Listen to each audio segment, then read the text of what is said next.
that's going to be at your left side, your right side. It's going to have your back. It's going to take you into a totally new altitude. It's going to give you a new attitude. These three secrets are going to keep you completely undefeated. Once you know them, other people don't know these secrets, but I'm going to tell you. So don't go anywhere. Stay right with me. I'll be right back. On this rock I will build my church, and the gates of hell shall not prevail against it.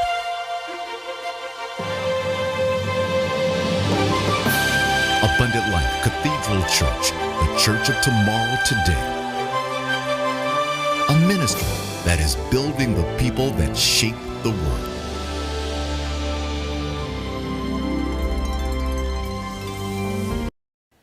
If you're watching this by rebroadcast, act just like you're watching this for the first time. Click your buttons, make your comments. Just look, we don't exist in time or space. We're right here in the moment, regardless of whether you're watching it, live with us or whether you're watching it later on in the evening or later on at night.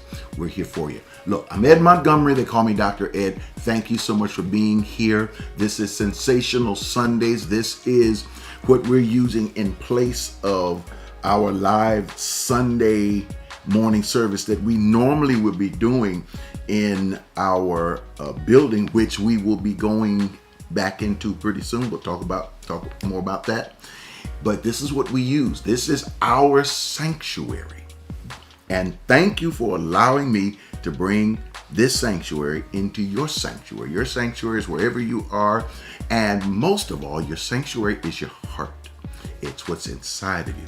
So make sure you stick with us and be right here with us, because we're going to be talking about something.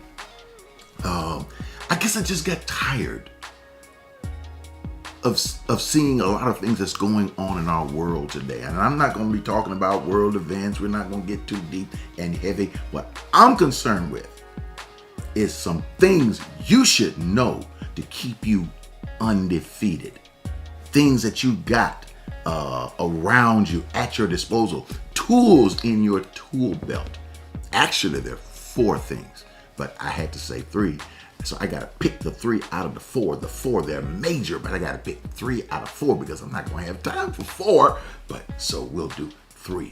So make sure you share this with somebody you love, somebody you like, somebody you know. Make sure you have your comments. Some of you are already doing your comments. You're saying your hello. If a truth hits you and something that just says, wow, I got that, then hit that comment button and let me know I got it. If emojis, whatever you want to do, that comment button is how we communicate. Now, I may not be able to see it now. Sometimes I try to, but I won't be able to. But I'll go back later on. I'm able to look at it and see what's going on. And don't forget that thumbs up button, because thumbs up is something that we need to know that you're there. And I always see those heart buttons and likes and keep those going. I don't know. I just started seeing those things just about a few months ago. But and those of you that are watching, hit that subscribe button. If you're just watching it, hit the subscribe button. Of course, ALC, myalc.org. We're on there right now, always. It should be, and you can watch it there on our site. So let's get into it.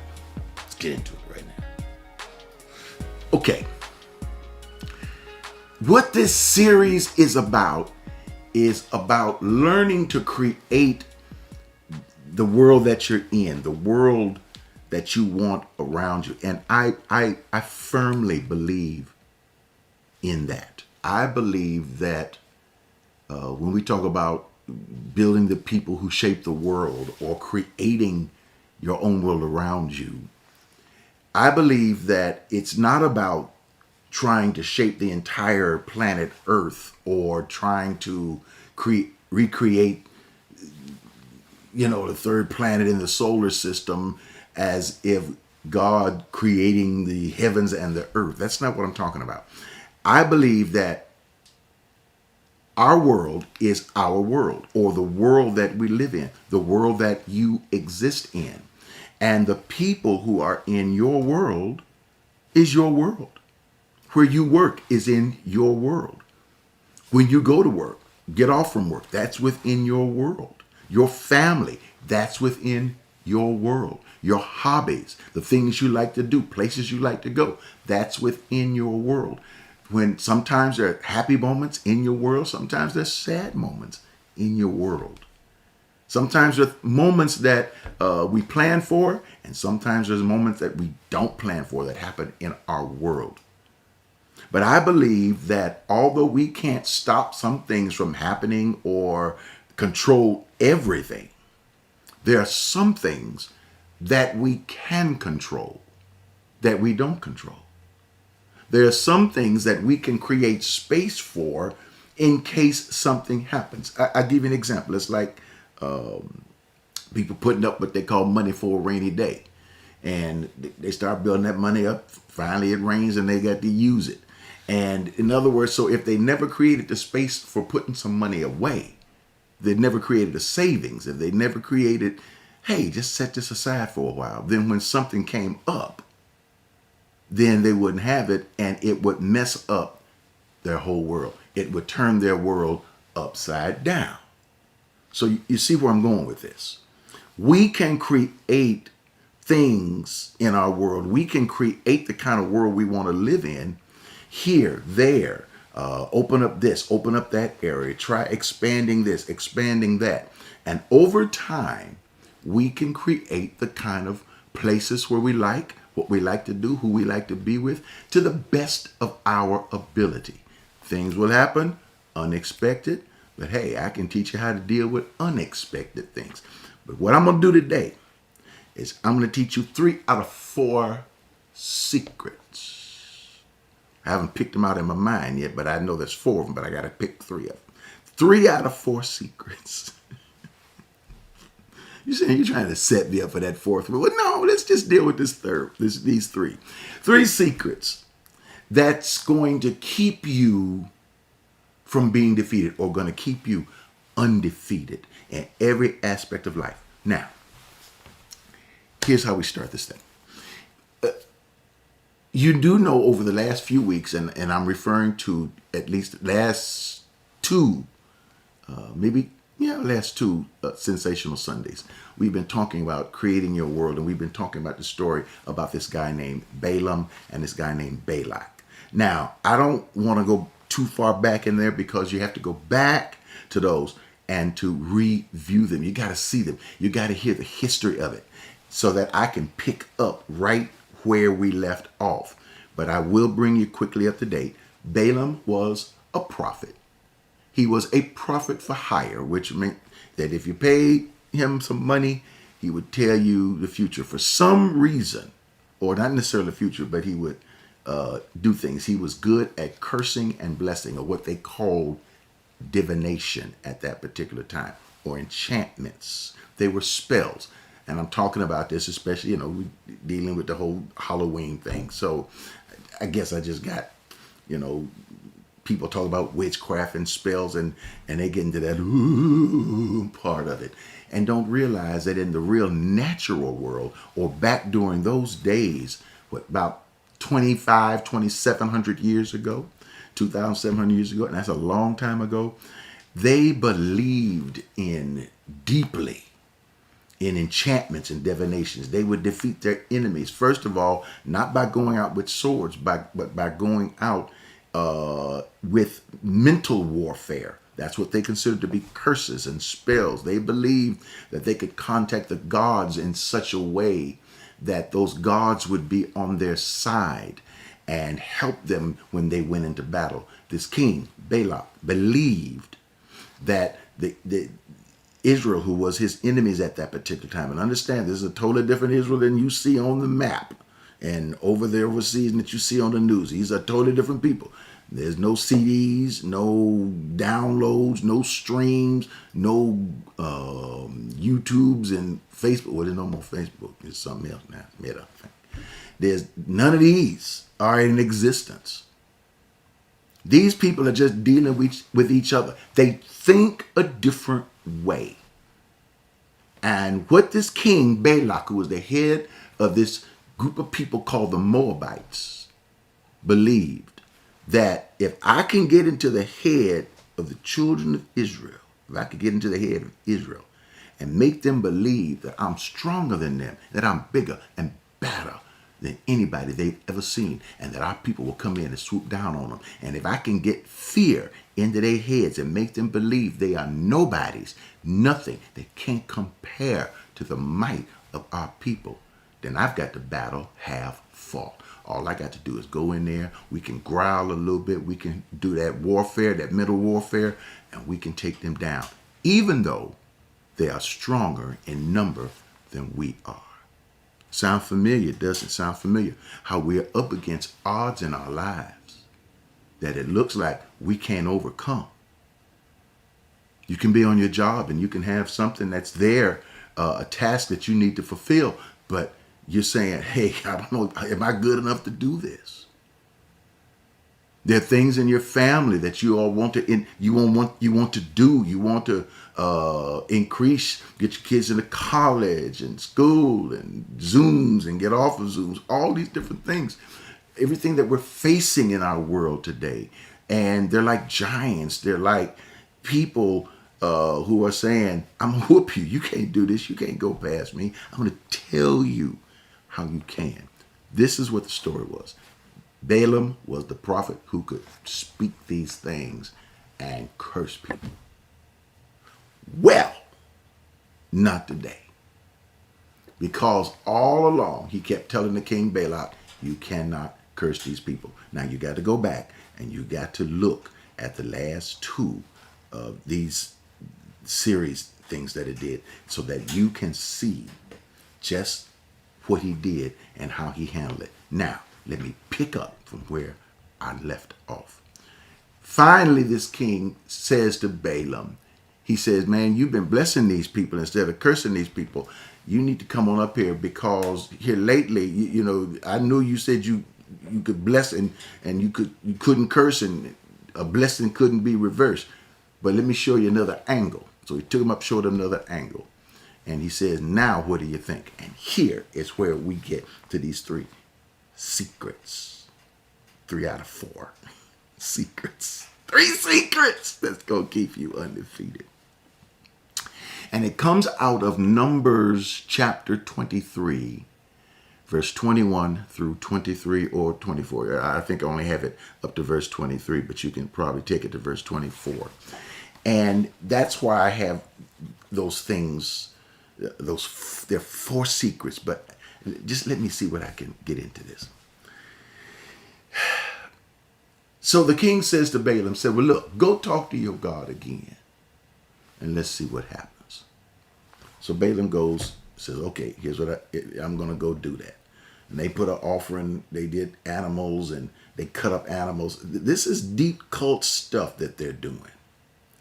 This is not no pretty stuff. They were cutting up animal parts, burning them. This is the old days. And so Balaam says, I'm going to walk over here and talk to God. And we're talking about the real God, you know. Why God talked to Balaam, I have no idea, but he did. But he told Balaam, he said, look, I have blessed Israel. You cannot curse, Balaam, you cannot, as a prophet, you cannot curse beyond what has been cursed. You cannot bless.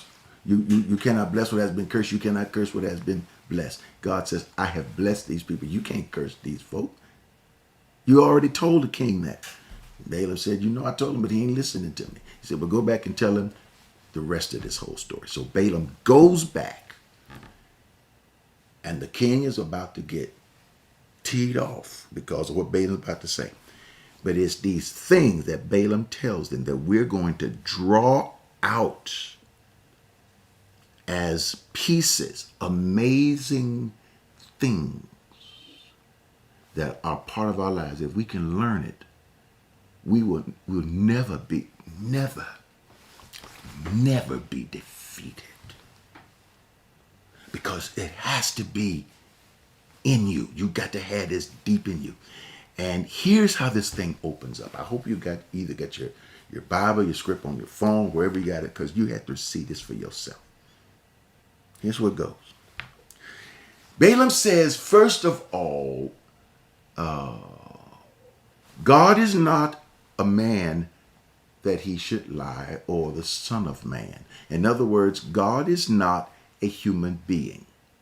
Now, when I use the word God, people say, oh, I'm turning off. I didn't intend for this to be, a religious thing. This is bigger than religion.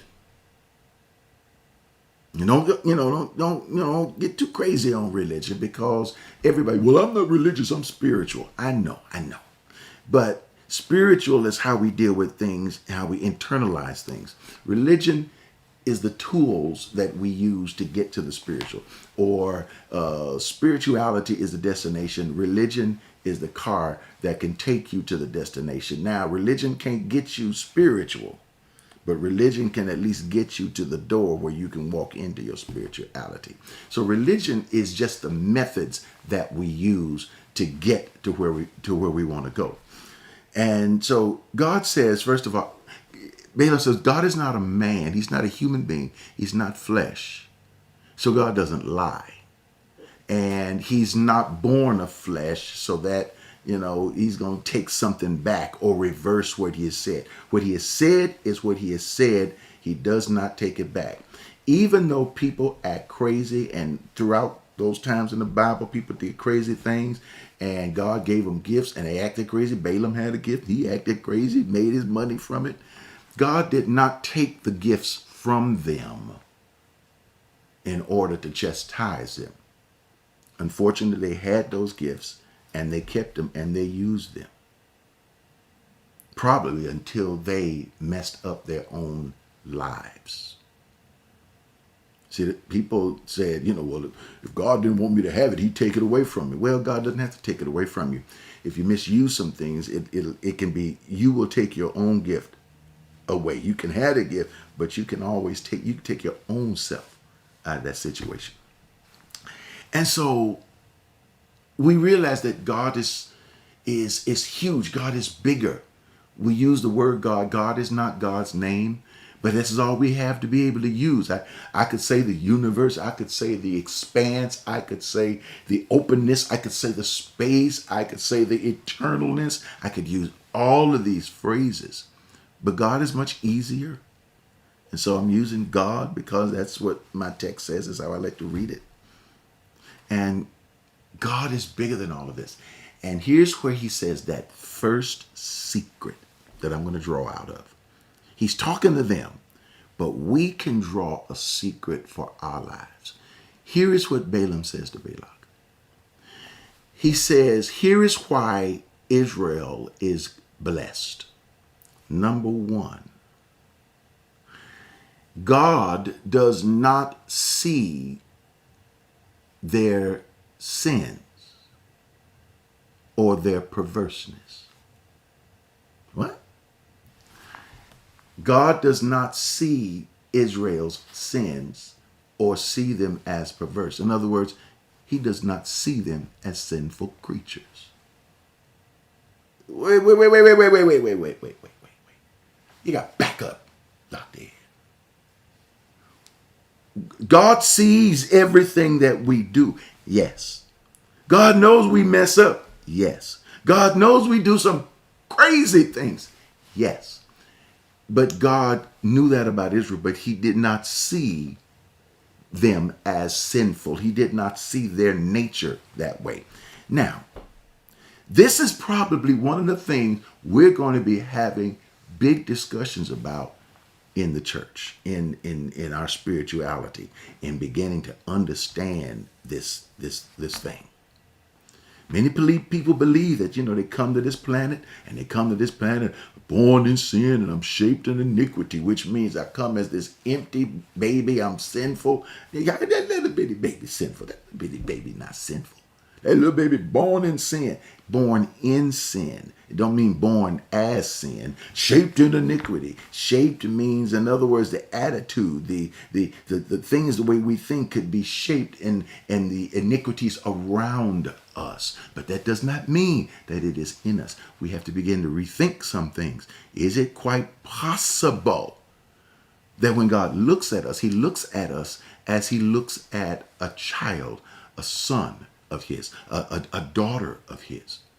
When you look at your children, you see their screw ups, but you don't see them as the sin. You don't write them off. It takes a while for a parent to write off a child, and they never really do. But you always look at them and say, I see good in them. When I look at that nature, I see the good in my child. This is what God sees in us. And there is some religions, some kind of faiths have taught that God does not see this in us.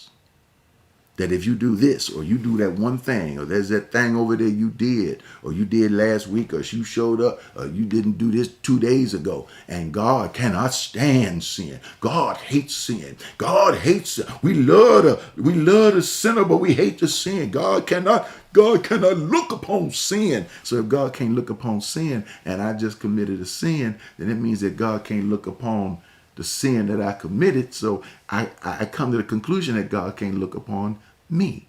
But this scripture is contradicting that. You see where I'm going? If you have the attitude inside of you that you are this horrible sinner person, and you believe that God is off and on you, with you today and off on you tomorrow, and hanging with you for 2 days, but you did something wrong. God can't stand to look at you now. He's too holy and too perfect to look at you. I'll be honest with you. Don't tell anybody else. Who wants a God that cannot love you when you're unlovable? Come on. What did I just say? Did you hear me what I just said? How many times are we in places when we're unlovable? God does not see what we believe that makes us unlovable. God sees us. And when we begin to see like God, if we can say, if God sees me this way, then that's the way I see myself. Now, I could run down a whole bunch of scriptures and proof text to run it. I don't have the time, because this is the first secret. What I'm saying is, here's that first amazing secret. See yourself as God sees you. If God sees you and he doesn't see the perverseness or the mess up, see, I believe that the word sin means to miss the mark. And sin means that we are aiming at something to be better than what we are, to do better than what we are, to act better than what we are. But I believe we are better than what we think we are. And that is because of the help and the nature and the image of God. Boy, if we can hold that inside of us, then we won't have that defeated attitude and let the devils and unfriendly spirits catch us when we feeling undefeated. Number two.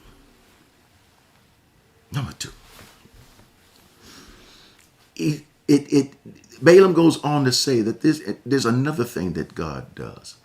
And he also talks about, he says, well, I'm going to say this. I'm going to skip this one because I may not make it to it. He says that Israel has the strength of a unicorn. Now, understand what a unicorn is. We know a unicorn to be a magical creature with one horn. Actually, it translates a young bull in the old scriptures. But we know that's a mythical, animal. There's no unicorns. It's something you see in the magic books. But it gives this illusion, when the writers wrote it, it gives this illusion of this strength, this magicness, this power that always gets them out of the trouble that they're in. And the reason is because there's a power that does not allow them, here's the number 2, to be cursed. Now, we dealt with a little bit of this last week, but let me dig a little bit further into this.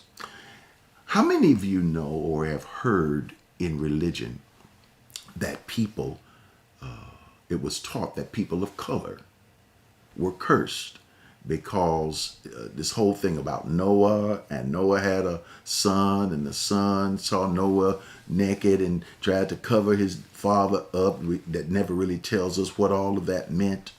And his sons or his descendants, Noah said, "Cursed shall ye be," and it means that when Noah cursed the son, that the curse, somebody turned around and said the curse meant that particular son. There was three sons. One son was white, the other son was Asian, and the other son was black. And so the one that was black was the one that was cursed.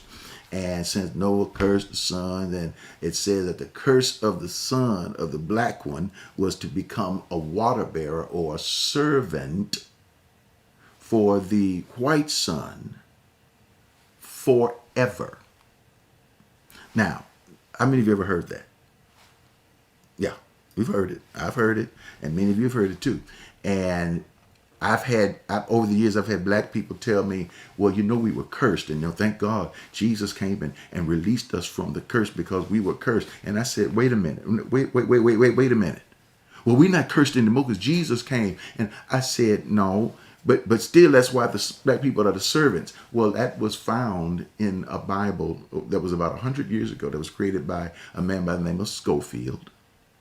And Scofield, if you ever heard of the Scofield Bible, it was in the footnotes in the Scofield Bible that believed that people of color were cursed by God because of that. And the curse was to serve someone who was white for the rest of their lives. That would become a water bearer.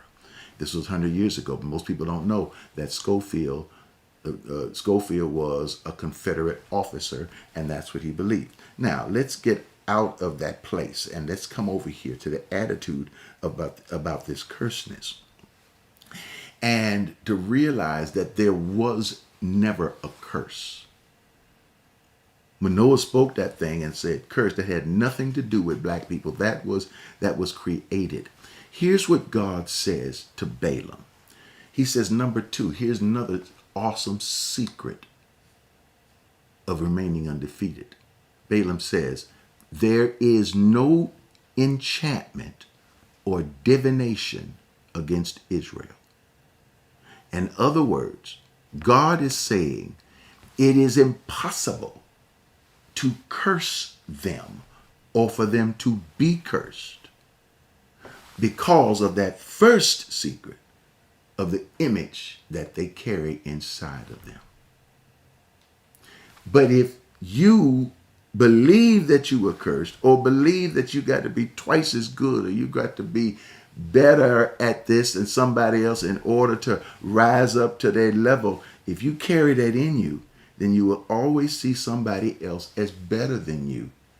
And you will always try to do whatever you can to make others like you, or to find value in someone else, or to see value in another race or another color. And this is one of the reasons we teach it, and we teach it very strongly, not just to one race, but to all races. And that is that God has not put a curse on you or allow the curse to be upon you. There is no curse that can be upon you. The curse that is upon you is a lie. There is no enchantment or divination against Jacob. Now, you see that scripture says, but it doesn't say Israel, it says Jacob. Why does it say Jacob? Because Jacob, Abraham, Isaac, and Jacob, there was 400 years later, because at 400 years, they were in slavery, which meant that if there was no curse against Jacob, then the curse did not extend down the lineage of the people 400 years that were enslaved. So there is no curse upon the enslaved people. This is what we're drawing out. What we have to do is draw out of Scripture what we can use to be able to encourage these amazing things that will encourage all of us. When I look at you And I don't feel that I got to be like you or better than you or anything else. That I'm just me. I'm just a person that lives on this land. I'm not a black person that lives on this land. I'm a person that lives on this land. I know what color I am.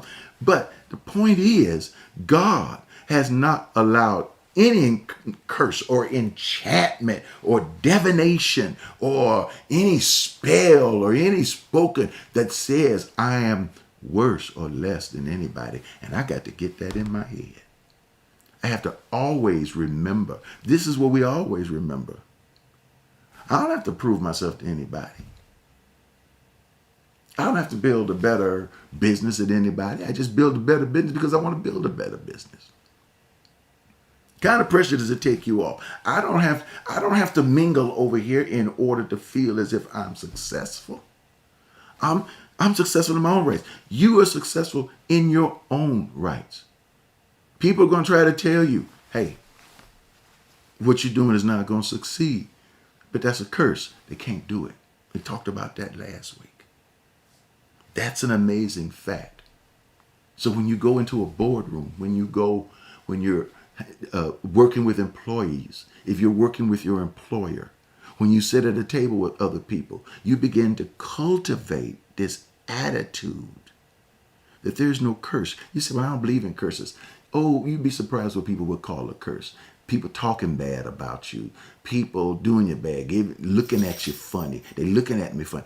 All of these kind of things. You begin to change your mindset and your attitude about it. You say, but what if they do me wrong? Well, hey, they might do me wrong. Something might happen. So they might say something about me and I may find out it. But you know what? I do believe what the blessing is. And that blessing is that there is no weapon. Huh? Come on now. That is formed against me. That will prosper. You can't curse it because it's blessed.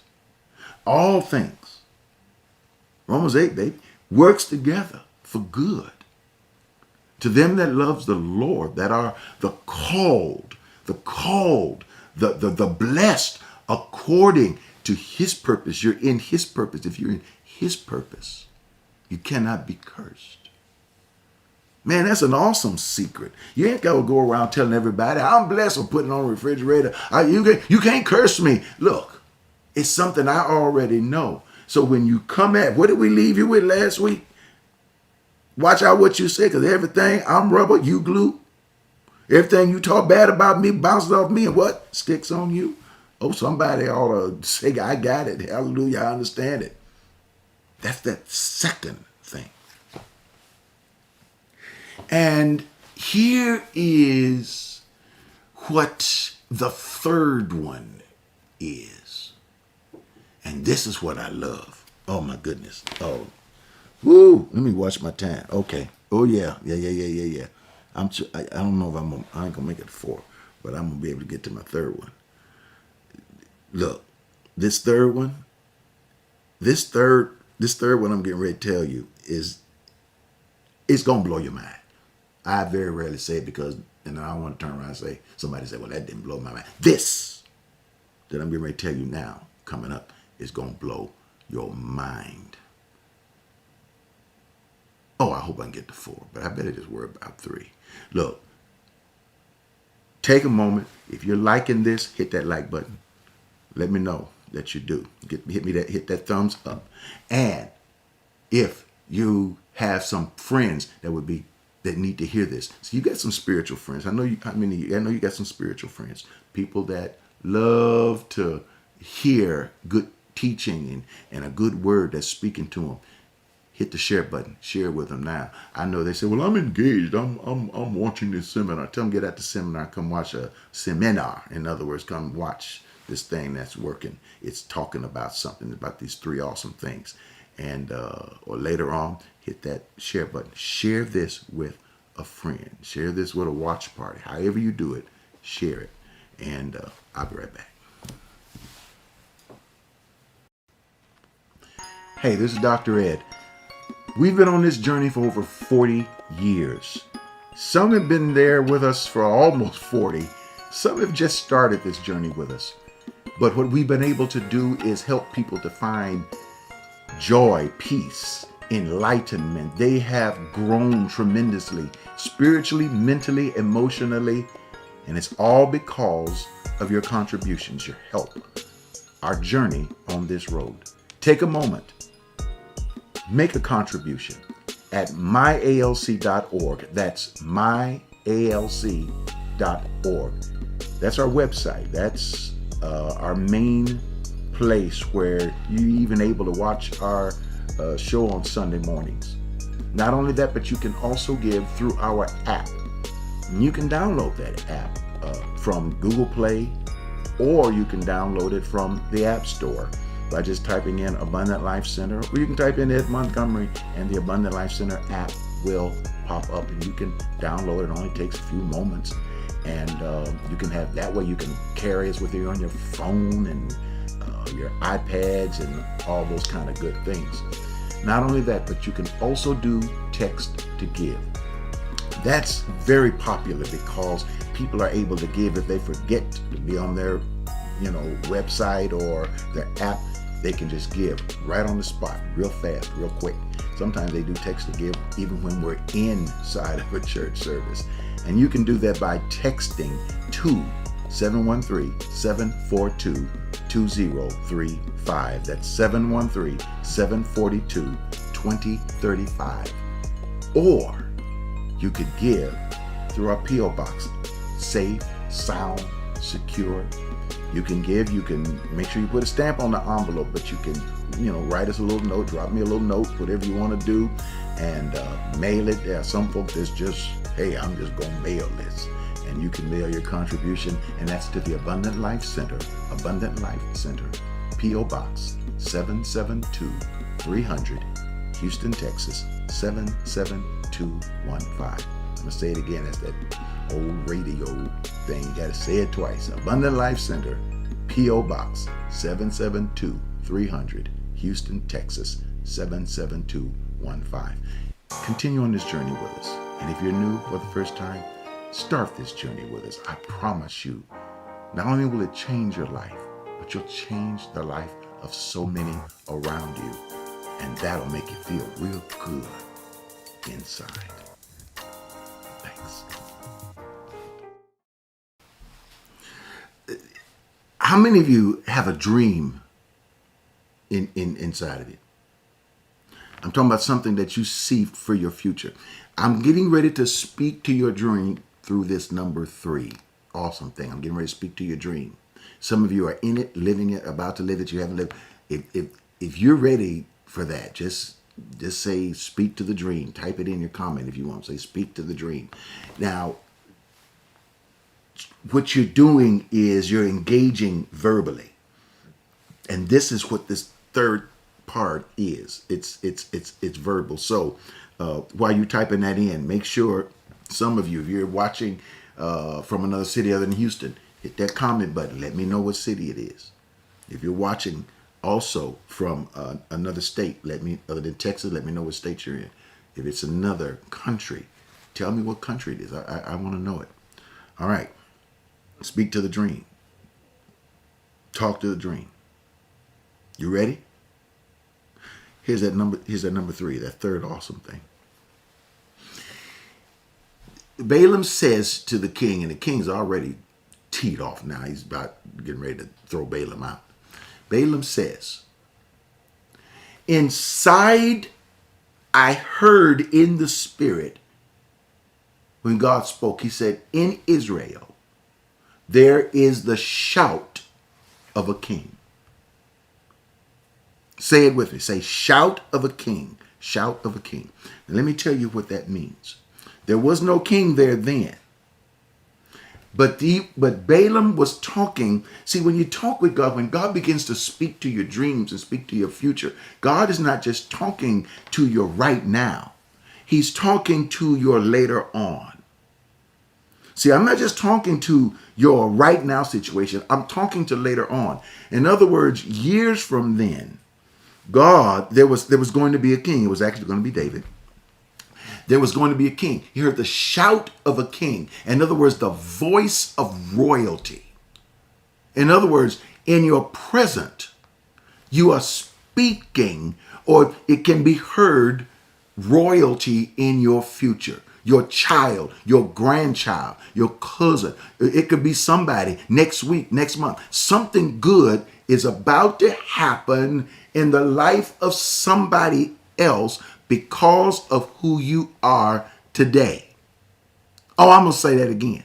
That's that third secret. Because of who you are today, someone is about to become something tomorrow. And tomorrow could be next week.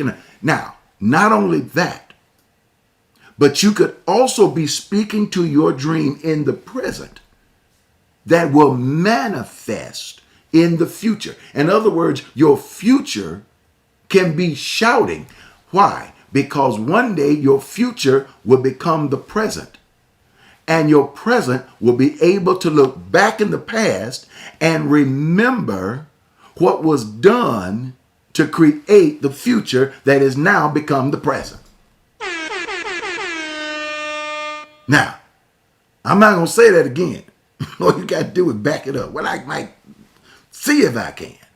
In other words, what we speak right now in the present can manifest in the future. That's royalty, power, kingship. The attitudes we carry now can be genetically or whatever, or phonetically passed on into the present, into that future.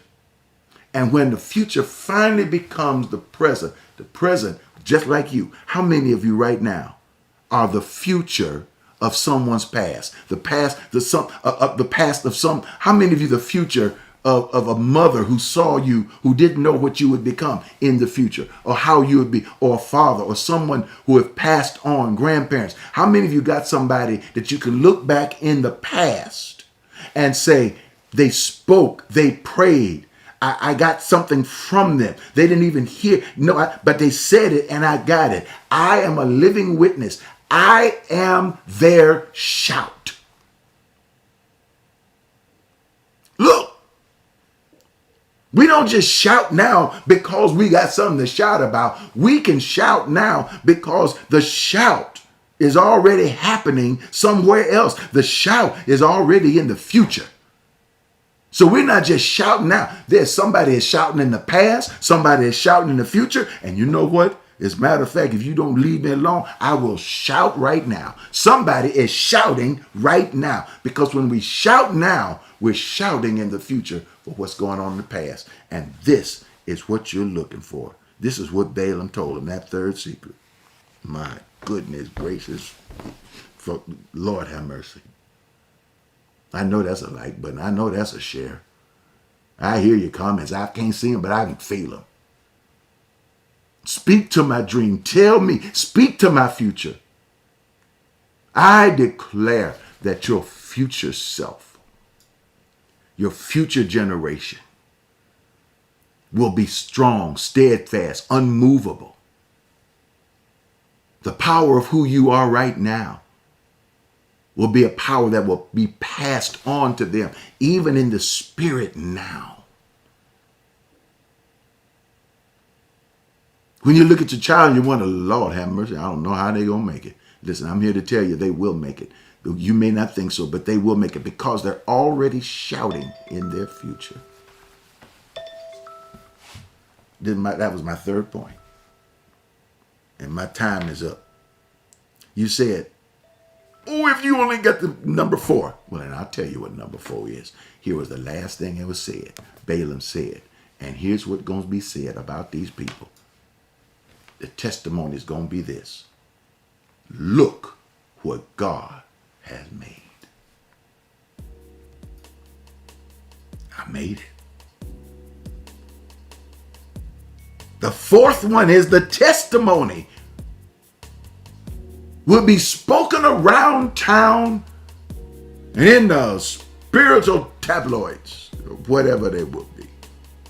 And they will say, when they get through gazing upon you and upon your future, they're going to say, look.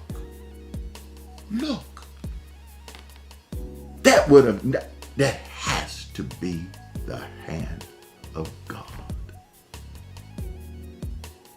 How many of you right here, right now, are saying that I would not even be here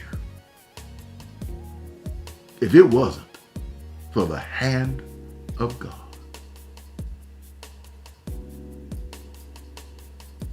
We're in his hand. How do you think we made it this far? It's because we're in his hand. All those tears you've cried, they're worth something because he's kept you in his hand. When you're about to pull your hair out, you're there in his hand. Some of you are about to ready to complete a project, to start a project. Don't worry about it, because you're in his hand. Guys, you're in his hand. Girls, you're in his hand. And it's going to be broadcast loud. Look what God has created. Look, we're about ready to go into our, I don't call it a new building, because and I'm not pushing buildings because, look, we've done well online. We've communicated. I believe people are connected with each other right now. Let me know. Let me know if you're glad to be a part of this. But it's going to be pretty soon, few weeks, hopefully. We're already cleaning up and putting some things together, but I'm looking forward to begin the process of seeing each other again. It's going to be nice. When? Well, not next week,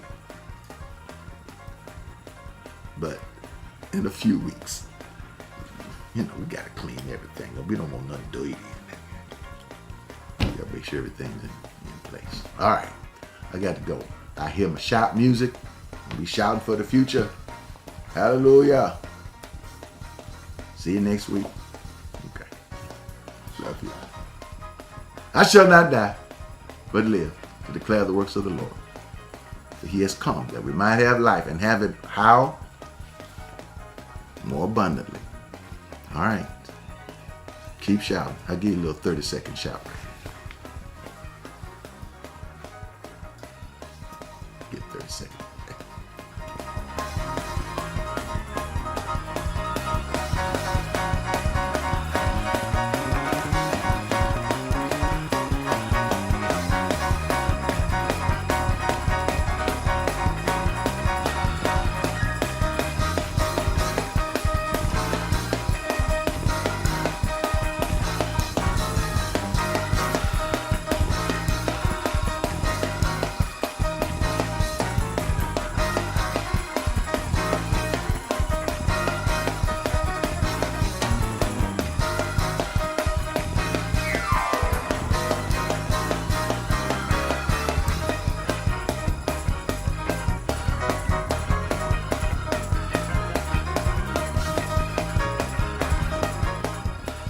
Hey, this is Dr. Ed. We've been on this journey for over 40 years. Some have been there with us for almost 40. Some have just started this journey with us. But what we've been able to do is help people to find joy, peace, enlightenment. They have grown tremendously, spiritually, mentally, emotionally, and it's all because of your contributions, your help, our journey on this road. Take a moment. Make a contribution at myalc.org. That's myalc.org. That's our website. That's our main place where you're even able to watch our show on Sunday mornings. Not only that, but you can also give through our app. And you can download that app from Google Play, or you can download it from the App Store by just typing in Abundant Life Center, or you can type in Ed Montgomery and the Abundant Life Center app will pop up and you can download it. It only takes a few moments, and you can have that way. You can carry it with you on your phone and your iPads and all those kind of good things. Not only that, but you can also do text to give. That's very popular because people are able to give if they forget to be on their, website or their app. They can just give right on the spot, real fast, real quick. Sometimes they do text to give for church service. And you can do that by texting to 713-742-2035. That's 713-742-2035. Or you could give through our P.O. Box. Safe, sound, secure. You can give, you can make sure you put a stamp on the envelope, but you can, write us a little note, drop me a little note, whatever you want to do, and mail it. There are some folks that's just, hey, I'm just going to mail this. And you can mail your contribution, and that's to the Abundant Life Center, P.O. Box 772-300, Houston, Texas 77215. I'm going to say it again. That's that old radio thing. You got to say it twice. Abundant Life Center, P.O. Box 772-300, Houston, Texas 77215. Continue on this journey with us. And if you're new for the first time, start this journey with us. I promise you, not only will it change your life, but you'll change the life of so many around you. And that'll make you feel real good inside.